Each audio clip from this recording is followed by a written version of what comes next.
and the reconciliation process started when I moved back home. Then I met Jen. Jan and I met at a bar when I moved back in October and hit it off well. She was easily the most beautiful and intelligent woman I ever met, and we met up a few times more before we made it official. I wasn't sure where my relationship with her was going or my relationship with my parents was going. Mostly, I didn't want to mention my family because I was ready to cut contact again if needed. At dinner with my family, my parents asked to see pictures of my girlfriend, and they passed my phone around the table. Mark saw it and blew up, calling me a poop brother for dating his ex-girlfriend. He demanded I break it off with her and I refused.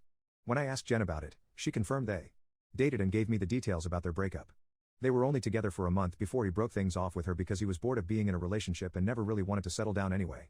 On Jen's birthday this year, I took her to a fancy dinner with our families and her closest friends to ask her to marry me. Mark flipped again and blew up about me proposing to her, which my sisters and I immediately shut down. Mark had been quiet about the whole thing for the last 2 months.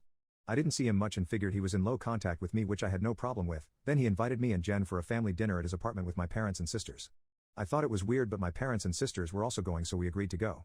The dinner was nice, nothing too fancy, and we moved to the living room to talk. About 30 minutes into normal conversation, Mark stood up and told us he had an announcement. He made a long speech about being happy to have his family around for his big moment, then got on one knee and pulled out this cheap ring while asking Jen to marry him. Jen was confused and uncomfortable. She demanded that he put it away and stand up. My dad tried to make a grab for Mark, but I got to him first and punched him. He said something like wanting to show me that Jen wasn't really into me and just wanted to get back at him. This is the last straw. Jan and I went home and decided to uninvite Mark.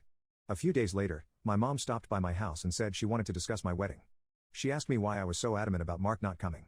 She said that I shouldn't be so insecure about Mark and Jen's previous relationship, and that uninviting him, as he said that if I weren't going to re-invite Mark then she would not be coming either because I'm ostracizing her son. I shrugged and told her that if that's what she wants, she can toss her invite in the trash because I won't beg her to be there. She asked me if I would be okay with her not attending, and I told her it wouldn't be the first time she missed an event because of Mark. She said I was being an off for throwing her past mistakes in her face, and she stormed out. About 2 weeks after she decided not to attend the wedding, she stopped by and said she wanted to clear the air and talk about everything. She said she couldn't get over me not inviting her because of a simple mistake. I reminded her that his simple mistake was proposing to my fiancée with me sitting less than 3 feet away from him, and she said it was just a joke.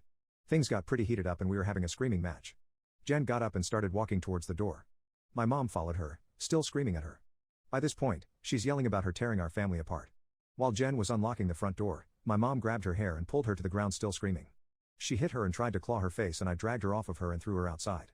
She banged on the door for a few minutes while I made sure Jen was okay before she left and called the both of us repeatedly. When I was sure Jen was okay, I texted my mom and told her not to bother reaching out again because we'd never speak to her again, even though Jen doesn't want to pursue anything. It's not up to us to decide whether it goes further, but they would keep our preference in mind. After that, I was shocked when my mom tried to corner me leaving my job, and screamed at me about trying to ruin her life.